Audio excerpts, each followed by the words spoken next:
Welcome to new lesson. तो कल के लेसन में हमने कुछ प्रोडक्ट कैटेगरीज ऐड की थी वू कॉमर्स के अंदर अपनी वर्डप्रेस वेबसाइट के अंदर। तो अगर आप जाके वू कॉमर्स प्रोडक्ट्स के अंदर कैटेगरीज देखोगे तो आपको कुछ कैटेगरीज नजर आ जाएंगी जो हमने ऐड की थी। हमने मेजर 3 कैटेगरीज ऐड की थी, एक मैन वाली, एक वुमेन वाली, एक होम एंड लिविंग के अंदर। राइट, ये सारी हमारी कैटेगरीज है। अब कैटेगरीज ऐड करने के बाद अगला स्टेप क्या है हमारा, कि अगला स्टेप ये है कि आप देख सकते हो यहाँ पे मेन कैटेगरी बनी हुई है। राइट, एक मेन ग्रुप बना हुआ है, जैसे एक मेन का है, एक वुमेन का है, एक किड्स का है। राइट, तो हमें अब क्या करना है, हमें एक अपनी वेबसाइट के अंदर नेविगेशनल पर्पस के लिए, ताकि यूजर्स इजीली वेबसाइट को नेविगेट कर सकें, हमें एक अब मेन कैटेगरीज देनी। राइट, तो जैसे हमने बनाया ना शर्ट्स, कुर्ताज, जीन्स, जैकेट्स, इसको हम किस कैटेगरी के अंदर डाल देंगे, मेन के अंदर। तो अब हम एक मेन कैटेगरी, प्राइमरी कैटेगरी बनाएंगे, मेन वाली, वेमेन वाली, किड्स का हमने कुछ किया नहीं था। देन एक हम बनाएंगे होम एंड लिविंग वाली। राइट, तो हमें अब ये मेजर कैटेगरीज बनानी है। ठीक है, उसके बाद देखो हमारे पास दो ऑप्शन है, या तो जो हमारी मेजर कैटेगरी है उसको हम क्लिकेबल बना सकते हैं जैसा कि यहाँ है, या हम उसको नॉन क्लिकेबल बना सकते हैं। राइट, तो हमारे पास दोनों ऑप्शन है, हम दोनों करके देख लेंगे कि हम दोनों काम कैसे कर सकते हैं। राइट, तो पहला काम क्या है, ये मेजर प्राइमरी कैटेगरीज बनाना। तो ये प्राइमरी कैटेगरीज बनाने के लिए पहले मुझे बनाने होंगे पेजेस। तो मैं जाऊंगा पेजेस पे और मैं करूंगा ऐड न्यू। ठीक है जी, पेजेस पे गए और जाके सिंपल किया ऐड न्यू,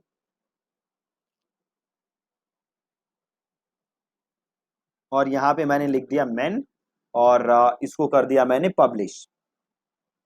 ठीक है, सिंपल। और देन मैंने किया अगेन ऐड न्यू,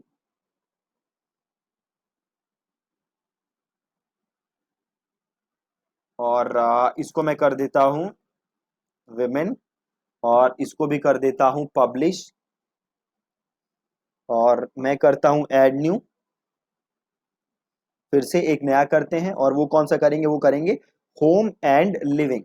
ठीक है, होम एंड लिविंग, तो मैं करता हूं होम एंड लिविंग, और इसको भी कर देते हैं पब्लिश।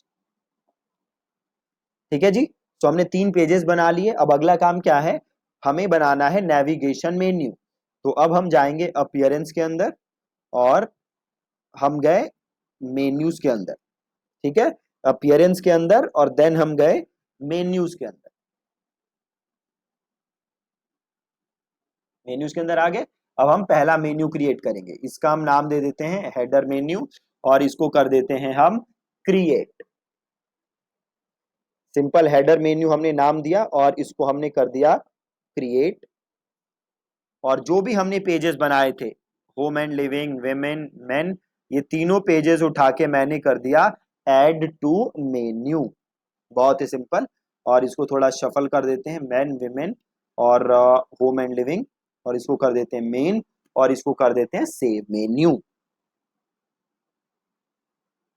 और अपनी वेबसाइट पे आइए और यहाँ पे आके रिफ्रेश करिए।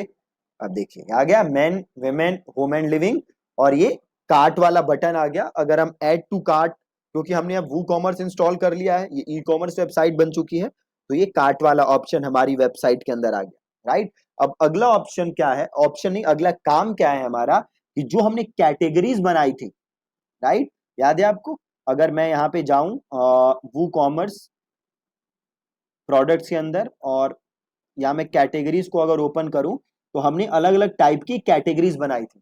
राइट, तो जैसे हमने बनाया था जैकेट्स, जीन्स, कुर्ताज, शर्ट्स। तो अब हमें इन कैटेगरीज को इन मेन्यूज के अंदर डालना है, इनका सब मेन्यू बनाना है बेसिकली। राइट, तो वो कैसे बनाओगे, तो वो बनाना बहुत सिंपल है। वापस आप कहाँ आओ, वापस आप आओ वर्डप्रेस के अंदर, और यहाँ पे देखो कैटेगरीज नजर आ रहा है, बट ये वू कॉमर्स की कैटेगरी नहीं है, ये नॉर्मल ब्लॉग वाली कैटेगरी है। राइट, तो आपको क्या करना पड़ेगा, आपको थोड़ा ऊपर नेविगेट करो, और यहाँ पे ऑप्शन दिख रहा होगा स्क्रीन ऑप्शन। स्क्रीन ऑप्शन, तो स्क्रीन ऑप्शन को क्लिक करो, और देखो यहाँ पे ऑप्शन आ रहा है प्रोडक्ट कैटेगरीज, आ रहा है ना, प्रोडक्ट कैटेगरीज। तो इसको कर लो अनेबल, और टैग को अनेबल कर लो, और प्रोडक्ट टैग को भी अनेबल कर लो, है ना, इन तीनों को अनेबल कर दो। और अब देखो यहाँ पे आ गया होगा प्रोडक्ट कैटेगरीज। अब आओ प्रोडक्ट कैटेगरीज के अंदर, अब आ जाओ व्यू ऑल के अंदर। अब यहाँ से पहले मेन वाला कर देते हैं, शर्ट्स, जीन्स, जैकेट्स और फॉर्मल ट्राउजर्स, और ये चारों कर दो आप ऐड टू मेन्यू। अब ये जो फॉर्मल ट्राउजर्स थे ये उठा के कर दो इधर मेन के अंदर सब कैटेगरी, और जीन्स भी उसी के अंदर, नहीं जीन्स भी मेन के अंदर, और जैकेट्स भी मेन के अंदर, तो थोड़ा सा आगे कर दो, और शर्ट्स भी सबसे ऊपर कर देते हैं। ठीक है, तो ये हमारी बन गई। अब अगला आपको क्या करना है, अगला आप ये कर दो, और कुर्ताज एंड सूट्स, तो इसको ऐड टू मेन्यू करो, और इसको उठा के कर दो विमेन के अंदर, और आपका बचा बेडशीट और ये दोनों, और ये उठाया और इसको थोड़ा आगे इधर कर दिया, और एथनिक ड्रेसेस है इसको भी ऐड टू मेन्यू करो, और इसको उठा के भी आपने कर दिया विमेन के अंदर। बन गया जी, परफेक्ट। अब इसको कर दो यहाँ पे सेव मेन्यू, और अब आओ वेबसाइट पे और आके रिफ्रेश करो। आ गया, देखो मेन ये अंदर कैटेगरीज आ रही है, विमेन ये अंदर कैटेगरीज आ रही है, होम एंड लिविंग ये अंदर कैटेगरीज आ रही है, राइट, परफेक्ट है। अब ये हमारी सारी अंदर कैटेगरीज बन चुकी हैं। अब हमें क्या करना है, अब हमें नए प्रोडक्ट्स ऐड करने हैं, बट नए प्रोडक्ट्स ऐड करने से पहले दो तीन सेटिंग्स हैं जो आपको पहले करना पड़ेगा वू कॉमर्स के अंदर। वो सेटिंग्स क्या क्या हैं, तो देखो आप वू कॉमर्स के अंदर जाओगे तो यहाँ पे सेटिंग्स का ऑप्शन है ना, तो इस सेटिंग्स को क्लिक करो,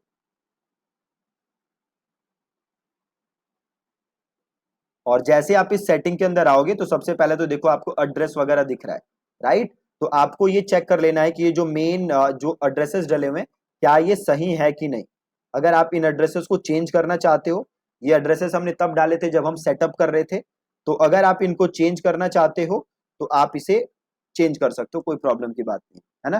तो क्या लोकेशन, अब देखो यहाँ पे एक सेलिंग लोकेशन है, सेलिंग लोकेशन इज आप किस किस कंट्री में बेच रहे हो, ठीक है, आप किस किस कंट्री के अंदर बेच रहे हो।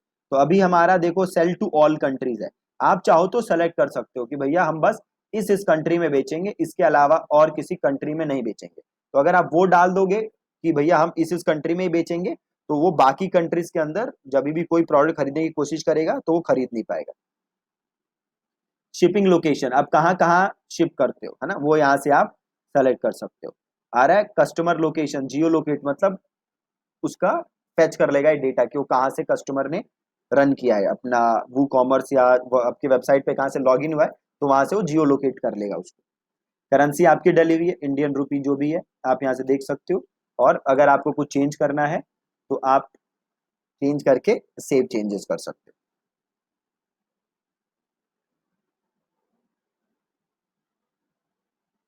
ठीक है जी, ये हो गया। देन अगला ऑप्शन है टैक्स का, है ना, अगर आप टैक्स चार्ज कर रहे हो, राइट, जो भी आप प्रोडक्ट बेच रहे हो, तो अगर आप उस पर टैक्स चार्ज कर रहे हो, एक बार वापस हम जनरल पे आते हैं, देखो यहाँ पे अनेबल टैक्स का ऑप्शन है ना, तो मेक श्योर कि आपने ये टैक्स अनेबल किया हुआ है, ठीक है, और अगर आप कूपन यूज करोगे तो यहाँ से कूपन भी आपको अनेबल कर देना है, ठीक है। और अब हम वापस आते हैं टैक्स के अंदर। अब देखो यहाँ पे दो ऑप्शन दे रहा है कि क्या आप जो प्राइस है वो इंक्लूसिव ऑफ टैक्स रखोगे या प्राइस टैक्स के बिना रखोगे, मतलब आप जस्ट प्राइस लिख दोगे और वो कॉमर्स अपने आप टैक्स कैलकुलेट कर लेगा, राइट। देन ये पूछ रहा है कि जो टैक्स है वो किस चीज के बेसिस पे कैलकुलेट होगा, शिपिंग एड्रेस जो डालेगा यूजर उसके बेस पे कैलकुलेट होगा, या बिलिंग एड्रेस पे, या शॉप बेस एड्रेस, राइट, किस चीज पे कैलकुलेट होगा, तो ये शिपिंग एड्रेस हम रहने देते हैं। देन ये पूछ रहा है शिपिंग टैक्स क्लास, कि जो शिप आप करोगे वो कैसे टैक्स लगाओगे, तो बेस्ड ऑन कार्ट आइटम, तो जो जो प्रोडक्ट उसने कार्ट में ऐड किए हैं उसके बेस पे लगाओगे, या स्टैंडर्ड रेट, जैसे आप एक स्टैंडर्ड टैक्स रेट लगा दोगे 10% 20%, जो भी टैक्स है आप वो लगाओगे, या रिड्यूस रेट, या कोई रिड्यूस रेट आपको लगाना है, कम करके लगाना है, या जीरो रेट आपको जीरो टैक्स लगाना है, तो हम ले लेंगे स्टैंडर्ड रेट। अभी इंडिया में जो है जीएसटी है ना, वो 18% जीएसटी है, सीजीएसटी और आईजीएसटी के बीच में, है ना, 9% करके जो लगता है। आप अपने एक बार टैक्स कंसल्टेंट से राय ले सकते हो कि एग्जैक्ट कैसे रेट उन्हें लगाना है, राइट। हम यहाँ पे जीएसटी सिंपल 18% लेके चलते हैं। तो मैं यहाँ पे स्टैंडर्ड ले लेता हूँ, ठीक है। देन ये पूछ रहा है कि प्राइजेस को कैसे दिखाना है, टैक्स के बिना दिखाना है या इंक्लूडिंग टैक्स दिखाना है। तो मैं यहाँ पे एक्सक्लूडिंग टैक्स ले लेता हूँ और display prices during cart and checkout. तो कार्ट और चेकआउट के दौरान कैसा प्राइस दिखाना है, बिना टैक्स के या विद टैक्स। तो वो बेस्ट रहता है कि आप टैक्स के साथ दिखाओ, वही बेस्ट रहेगा, राइट। और इसको आप कर दो यहाँ से सेव चेंजेस। मैंने पूछ रहे डिस्प्ले टैक्स कैसे दिखाना है, आइटम वाइज दिखाना है या एज अ सिंगल टोटल दिखाना है। तो इसको आप कर दो सिंगल टोटल, राइट, कि जो भी टोटल प्राइस है उसका एक टैक्स बन के आ जाएगा। और देन देखो यहाँ पे एक ऑप्शन है स्टैंडर्ड रेट, है ना। तो यहाँ से आप क्या कर सकते हो, जो भी आपका टैक्स रेट है वो टैक्स रेट यहाँ से आप एंटर कर सकते हो। तो आप देख सकते हो यहाँ पे अब आप टैक्स के अंदर आप अलग अलग टैक्सेस ऐड कर सकते हो, कंट्री कोड डाल सकते हो, स्टेट कोड डाल सकते हो, टैक्स लिख सकते हो, जो भी रेट है। तो अब आपको यहाँ पे एक सिंपल सा काम करना है, वू कॉमर्स की एक फाइल है जिसे कि हम यहाँ पे इंपोर्ट करेंगे और उस फाइल की हेल्प से अपने आप सारे टैक्सेस यहाँ पे आ जाएंगे। तो आपको सिंपल आके गूगल पे सर्च करना है GST WooCommerce tax rate CSV file, ठीक है। आप सिंपल ये सर्च मार दो और आपको यहाँ से वो फाइल मिल जाएगी। जैसे ये सबसे ऊपर लिंक आ रहा है, मैं लिंक नीचे डाल दूंगा तो आप ये वहां से ले सकते हो। तो यहाँ से मैं ये फाइल डाउनलोड कर लेता हूँ, राइट। ये एक्सेल फाइल डाउनलोड हो चुकी है, मैं इसका लिंक दे दूंगा आपको, तो आप वहां से ये फाइल यूज कर सकते हो। तो अब यहाँ पे ऑप्शन आ गया इंसर्ट रो, है ना, और यहाँ पे देखो ऑप्शन है इंपोर्ट CSV। तो मैं सिंपल क्लिक करता हूँ इंपोर्ट CSV और इसको मैं यहाँ से लीव करता हूँ। और ये कह रहा है फाइल चूज करने के लिए, तो मैं यहाँ से फाइल चूज करता हूँ और मैं सिंपल जाता हूँ डाउनलोड के अंदर और यहाँ से मैं ये यहाँ पे डाल देता हूँ सिंपल, और अपलोड फाइल एंड इंपोर्ट, ठीक है। आ गया यहाँ पे आके देख लो व्यू टैक्स रेट, ठीक है जी। अब अगर आप स्टैंडर्ड रेट्स पे आओगे तो देखो यहाँ पे आ रहा है, और ये जो कंपाउंड है इसको आपको अनचेक कर देना है, राइट। इसको आपको चेक नहीं रखना, इसको आपको अनचेक कर देना है और आपको नीचे आना है और आपको सिंपल कर देना है सेव चेंजेस, राइट। अब यहाँ देखो आप अलग अलग GST रेट लिखे हुए हैं, 12%, 6%, है ना। स्टेट कोड वाइज रेट लिखे हुए हैं। तो अगर रेट चेंज करना है, अगर रेट है 18%, तो आप यहाँ पे इस रेट को चेंज करके 18 कर सकते हो, है ना। अभी यहाँ पे 12 लिखा हुआ है, तो ये रेट्स को आप अपने हिसाब से चेंज कर सकते हो। अगर आपको 18 करना है तो आप इसको 18 कर दो, राइट। तो आप यहाँ से सिंपल जाके रेट्स यहाँ से चेंज कर सकते हो और यहाँ से आप इसको कर दो सेव चेंजेस। एक बार आप अपने टैक्स कंसल्टेंट से राय ले लेना कि क्या टैक्स रेट्स हैं जो भी आप प्रोडक्ट बेच रहे हो। और ये जो फाइल है इसका लिंक मैं इसी वीडियो के नीचे डाल दूंगा, तो आप वहां से इस फाइल को डाउनलोड कर सकते हो। और ये हमारे टैक्स के रेट हमने सारे यहाँ पे डाल दिए, राइट। तो बहुत ही सिंपल था, इसको कैंसिल करते हैं, पहले इसको एक बार सेव कर लेते हैं। सेव हो चुका है,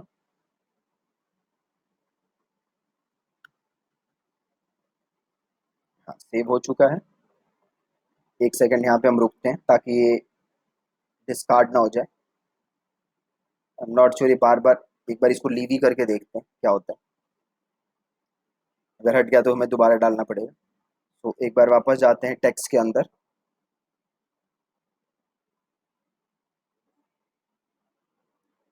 और स्टैंडर्ड रेट्स के अंदर चले जाते हैं।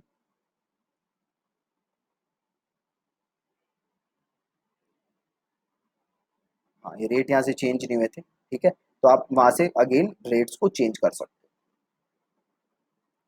ठीक है जी। ये स्टेट वाइज कोड है, एक बार आप अपने CA से जरूर कंसल्ट कर लेना, उनसे पूछ लेना कि टैक्सेस कैसे लगाने हैं, राइट। अगर ये 18% है तो आप सारे रेट्स यहाँ से चेंज कर सकते हो, ठीक है। तो सिंपल आज के लेसन में हमने और कुछ मेन्यू बनाए अपने, और हमने जो भी टैक्स की सेटिंग थी वो सेटिंग की है।